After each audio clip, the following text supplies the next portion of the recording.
Jam veçanërisht i gëzuar që më jepet mundësia që këtë gjurmë mirënjohje, sado e vogël dhe modeste në formë, të jap njëkohësisht një miku, që gjykoj që është një drejtues i shkëlqyer, përveç faktit që ka qenë vite me radhë edhe një socialist dhe një shtyllë e fortë e socialistëve në Vlorë për Eltar Dedën.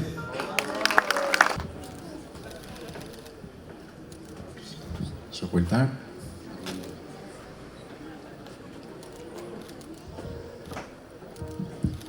Blendi, na dhat mikrofonin nesër mbarojmë ne vetë. Na ka marrë mafën çik.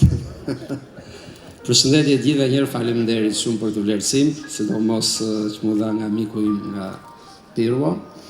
Ju falenderoj gjithëve për këtë organizim kaq të bukur, edhe të veçantë, dhe më vjen mirë që kjo seli gjithmonë ka gumzhir. Ka gumzhir në gjatë gjithë këtyre 35 viteve për historia të ndryshme. Në fillim fare për ekzistencën, pastaj për qëndrueshmërinë, dhe tashmë më vjen mirë për energjizimin e saj dhe për e mban gjallë nga gjithë puna juaj.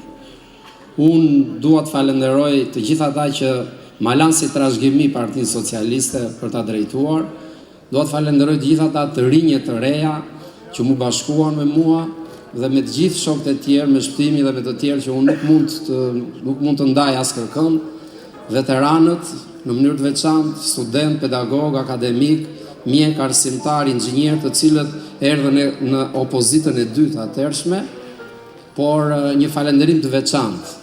E përmendi dikush më përpara, e kam për ata njerëz të cilët e kanë dashur këtë seli këtu, pa ditur se kush ka qenë kryetari i Partisë Socialiste, pa ditur se kush ka qenë deputet, por e kanë dashur këtë sepse ka qenë godina e Partisë Socialiste.